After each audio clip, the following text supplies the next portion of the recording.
खोर्धा जिला बेगुनिया ब्लॉकर विभिन्न क्लस्टर मानकरे शिक्षा रथ परिभ्रमण करुछि एवं ए रथ को प्रत्येक विद्यालय और ग्राम मानकरे विपुल स्वागत संबर्धना दिया जाउछि।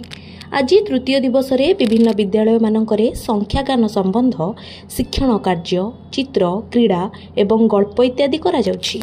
छात्र छात्री मानक द्वारा विभिन्न जगार सचेतनता शोभायात्रा अनुष्ठित हो जाइछि। सरकारक यह एक स्वागतयोग्य पदक्षेप निश्चय, मात्र विद्यालय स्तर में यार सठिक रूपायन अभिभावक महल रे सचेतनता और प्रशासनिक स्तर में तत्परता देखादेले सरकारक आभिमुख्य निश्चय पूरण हो पारिबो। आम राज्य ओडिशा रे नुआ शिक्षा नीति कार्यकारी हो सारी।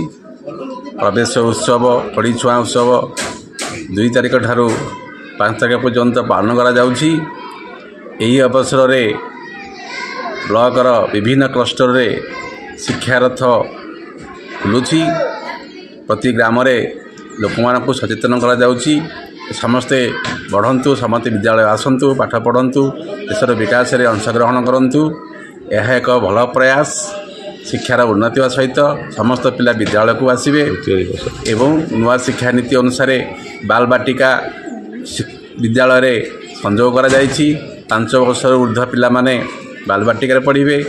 जो मानक सेप्टेम्बर 1 सुधा 19 मसीहा सेप्टेम्बर 1 सुधा 6+ होबार थिबो से माने क्लास 1 पढ़िबे एवं विभिन्न डे रे कार्यक्रम गुड़िक खेल कार्यक्रम ग्राम भ्रमण कार्यक्रम सचेतन कार्यक्रम अनुष्ठित हेउछि। यह एक सुंदर पदक्षेप अटे।